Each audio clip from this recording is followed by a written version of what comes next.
আসসালামু আলাইকুম ভিউয়ার্স, আশা করি আলহামদুলিল্লাহ সবাই ভালো আছেন। সম্মানিত ভিউয়ার্স, আজকে আমাদের আঙ্গিনা কৃষি থেকে প্রথম আমরা বেগুন হারভেস্ট করব এবং পাশাপাশি আরো অন্যান্য কি কি সবজি হারভেস্ট করবো সেটা আপনাদেরকে দেখাবো।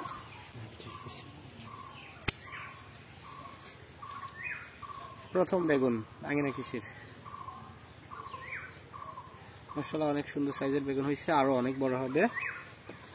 আর গাছে কিন্তু এখনো মাশাআল্লাহ অনেক বেগুন আছে। এই যে দেখতে পাচ্ছেন এইগুলা বেগুন, তারপরে এই যে গাছটাতে আছে, এই যে এগুলো সাইজ দেখছেন কত বড়। এগুলো আরো পরে উঠাবো, একটা উঠাইলেই হবে। এটা আজকে কি বেগুনের চাক ভাজি হবে, আর সাথে কি ভর্তা, আর কিছু ঢেঁড়স উঠাবো। এই যে ঢেঁড়স,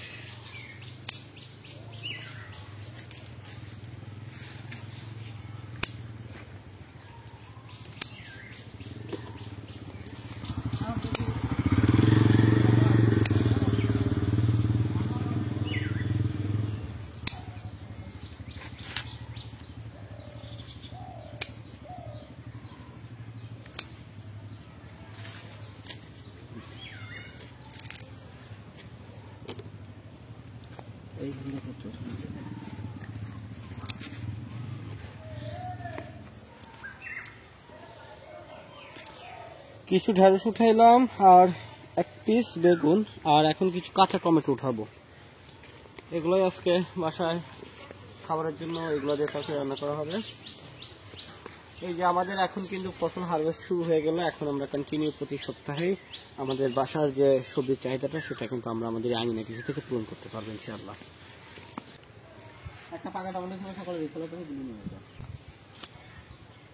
এখন কিছু টমেটো উঠাবো আমরা বাসার জন্য। এই যে মাশাআল্লাহ এগুলা দিয়ে তরকারি রান্না করা হবে। গাছটা নষ্ট হয়ে গেছে, দেখাইতে ফেলে, কারণ এটার অবস্থা ভালো না। টমেটো কটা নিই, বার কয়েকটা নিই, আরেকটা নিই।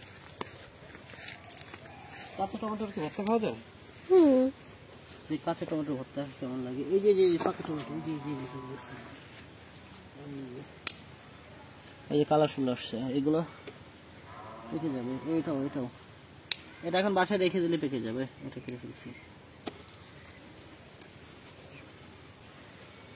এই হচ্ছে সবজি। যেমন লাগলো অবশ্যই কমেন্ট করে জানাবেন, ভালো লাগলে লাইক করবেন, শেয়ার করবেন। আর সকল সুস্থতা কামনা করে আজকের মতো এখানে শেষ করছি। আসসালামু আলাইকুম।